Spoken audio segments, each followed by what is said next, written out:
Today we're talking about 5 different ways B2B marketers are using influencers to drive real value. Because if you think influencer marketing is just about paying a creator to post about your product, you're missing the entire thing. And most of these tech companies are following a simple playbook. Find the creator, reach out, negotiate a rate, send the brief, have them post. But there's other way to actually partner with creators. So in this video, I'm going to be breaking down 5 different ways tech brands are partnering with creators. From events, to content distribution, to gifting, to product launches, and corporate humor. And by the way, if you're new here, my name is Vin Matano and I run a 7-figure B2B influencer marketing agency working with some of the top brands in the industry. Outside of that, I'm also a part-time content creator as well, working with top tech brands like Microsoft, LinkedIn, Reddit, and Amazon. So without further ado, let's get into the 5 different strategies. First up is a campaign that we work directly on with a company called Air. Now, this is specifically focused on helping with content distribution, helping their content get in front of the right people. Now, at the start of this year, they released a white paper, a 2026 trend report. Now, this is the most traditional B2B marketing strategy possible. Create a white paper, hope people download it, get the leads, pass the leads to sales, sales does the outreach. Now, these white papers often have a lot of really great value and data inside them, but the challenge is like nobody really wants to download this really dense white paper. So how can we make this interesting? Well, we partnered with creators to not only help with the distribution of the white paper, but also be involved in the white paper. With Creatorbuzz, we helped source 4 different creators that actually contributed quotes within the trend report. Each of the creators were tasked with coming up with a prediction for 2026. They contributed a small quote or paragraph and then also created a video diving deeper into their prediction. At the end of the video, they all used a ManyChat automation to say comment Air or comment 2026, and I'll send you the link to the full report. And you can see from 4 different creators, we generated close to 700,000 impressions, over 9,500 comments, and this particular campaign generated 6,200 leads on Instagram from 4 creators for a white paper. This is a really unique way to get folks aware of the report that you're working on and getting them to actually download it. On top of that, most people don't think about Instagram being a great platform for B2B. However, in this example, we used only 4 creators. We spent about $15,000. We got in front of the exact people that we needed to, and we generated over 6,000 downloads for a white paper. So this is a great example about using some newer tactics for a more traditional strategy. Now, next up is an event-based influencer marketing strategy done by none other than Ramp. Now, Ramp is a fintech company, and in most cases, fintech companies are pretty risk adverse and slow adopters. But Ramp has been known to take really high risk and almost set the trends within B2B. Most recently was their Super Bowl campaign. So they hired Kevin from the office. His real name is Brian in real life. They hired Brian as their new spokesperson. Now, it's important because Brian played an accountant in the office, and accountants are who actually use the tool Ramp. So the partnership made sense. They created a Super Bowl commercial around the tagline, multiply what's possible, with the idea that Ramp allows you to do as much work as multiple accountants. Now, this alone would create for a memorable Super Bowl commercial. It's on brand, it's funny, and it really gets the value prop across. But Ramp decided to go a step further. Ramp saw what was trending within pop culture centered around the lookalike contest. I don't know if you saw, we have Timothée Chalamet lookalike contest popping up in New York City. We have Bad Bunny lookalike contest popping up as well. Ramp saw this and decided to throw their own Super Bowl tailgate with a Brian from The Office lookalike contest. Everyone's dressed in bald caps and suits, and there's a contest. The winner of the contest gets to get brought to the Super Bowl. It was actually quite chaotic. In order to get the word out and in order to get people talking about this, Ramp wanted to invite creators to the event. So we actually helped source 4 different creators and sent them to the tailgate. Now, the important thing about sending creators to events in person is you don't just want to send a creator there to capture the content and post afterwards. You want to think about it in 3 parts. You want to think about it in pre.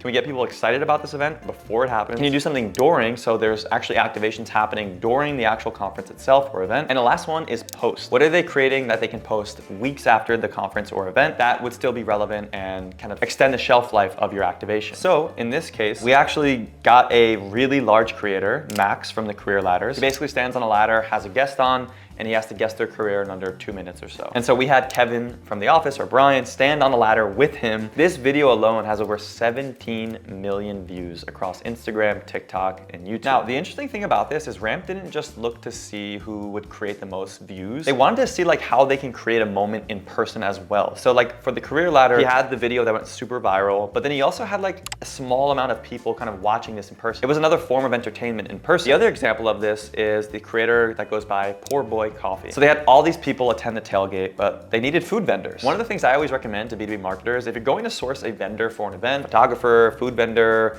musician, try to find someone that also has an audience. So that way you can get a service plus content creation on top of that. And that's exactly what we did here with Poor Boy. He's a San Francisco-based small business owner and content creator who launched a coffee business. So we bought like 525 coffees from this guy, where he set up a tent in a booth. He served a bunch of coffees with Brian's face on it. And afterwards, he created a little recap video about his experience at the tailgate. So again, scratching those two itches of service plus content distribution. I also went out there just to kind of like see what was going on and see the behind the scenes and make sure everything went smoothly with the Career Ladder, Poor Boy, and a few of the other creators we sent out there. And it was honestly such a cool moment to see like all the moving pieces. And I dropped a vlog about that somewhere. I can list it up here somewhere if you wanted to check that out as well. Now, the other way B2B brands are leveraging creators is through gifting programs. And when you think about gifting programs, you might think about the beauty space or fashion, you might think about lifestyle creators. And it makes the most sense there because it's a physical product. Like if I worked at Owala, I can send a bunch of creators this water bottle, they can show it, show their audience, they can use it. And in B2B tech, it's often quite challenging to do a gifting campaign because there's nothing physical to send to somebody. So what happens is B2B brands start to send corporate swag and things that nobody really wants. That creates challenges because creators are not gonna wanna create a video about you sending them swag, and it also just creates a lot of waste. And so what we did with one of our clients, Slate, was I think quite unique. Slate competes with some really big giants. They compete with Adobe, Canva, and they're kind of a new player to the space. So we wanted to do a brand awareness campaign. So what we did was we sourced around 15 to 20 social media marketers because that's their target that they're going after. And we sent them all a gift. Now, one of the biggest challenges for a social media marketing manager is they're always on this thing. This is pretty much how they do their job. They're commenting, they're scrolling, they're posting, they're on their phone a ton. They probably have the highest screen time out of anyone in the company. And so we understood that pain point and we leaned into it. So we sent each of these creators this digital detox kit that included a brick that locks your phone, a journal, some detox tea, and some other things to help them kind of touch grass, if you will. This spoke directly to the challenges that social media marketing managers experience without going so deep on the Slate product. And at the end of the day, it does subconsciously tell you the value prop of Slate because the product of Slate essentially helps social media marketing managers spend less time editing. And we also had some heavy hitters in this campaign like Zaria, who's the creator of the Duolingo mascot, and some other social media marketing managers as well. That was part one of our campaign that really helped increase awareness for the product. Months 2 and 3 were a little bit more product specific. And over the course of those 90 days, we generated 1.3 million impressions across LinkedIn. We drove over 60 plus different demo requests tied to the program. And we got engagement from some of Slate's target accounts like Tractor Supply Co., Dude Perfect, Nestle, Yahoo, C4 Energy, and Tubi. So gifting can work, but it just needs to be a product that's useful to the creator and valuable, and also some sort of novelty that people might want to post about and talk about.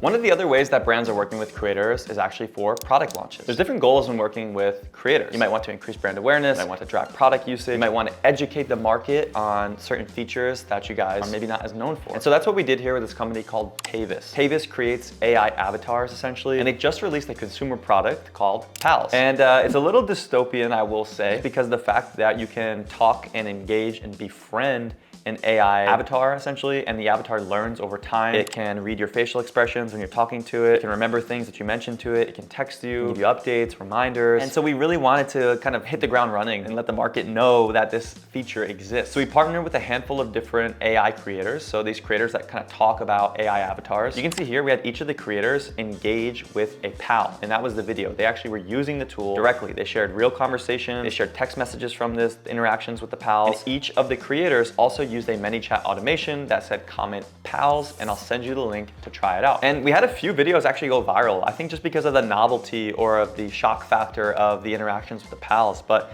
I mean, we drove the biggest number of signups in the company's history other than their launch day, with over 400 signups in one day. The post generated over 250,000 views, and we averaged a $77 CPM. So this is a really great way that you can actually showcase the product in action and educate the market, and also have an offer where their audience can actually use and try the tool out. And last but not least, we're going to be talking about partnering with corporate humor creators. Now, corporate humor creators are on the rise. It seems like every day I'm scrolling, I'm seeing a new creator that creates comedies about corporate humor. I think some of the OGs in that category is somebody like a Corporate Bro or Corporate Natalie. There are a lot of other creators that fit this category as well. Now, in my opinion, I think corporate humor creators are one of the more valuable parts of an overall influencer campaign. When you think about an influencer campaign, you want to think about the entire funnel in 3 stages. generally speaking. The top of the funnel is really going to be the creators that help get you the most brand awareness, the most amount of reach, getting in front of the most amount of eyeballs. And that's typically going to be those corporate humor creators because they have more of a general corporate audience. And as you go down that funnel, you want to find more specific creators that tap into this certain niche. So in this example, one of our previous clients, Storylane, is a small, scrappy startup that is trying to compete against some larger brands that have a lot more budget. And so what we did was we wanted to educate the market on what Storylane did through comedy. So we actually partnered with a few different corporate humor creators, actually with sales backgrounds, to kind of highlight those pain points. The main thing Storylane does is kind of modernize the sales process by allowing clients to just see the demo whenever they want instead of having to jump through different hoops and different sales conversations. And so we had some creators kind of like poke fun at that main challenge. One of our more viral videos was with a creator named Will Aiken, who compared the sales process to trying to buy a car. He was like, imagine if you bought a car and whenever you try to buy the car, they try to schedule you for a test drive weeks later. And you're like, no, I'm here at the dealership now. Like, why can't I just buy the car now or test drive the car now? So it was kind of poking fun at that whole experience. And this video went mega viral, especially on LinkedIn. Besides those corporate humor creators, we did source a lot of creators that were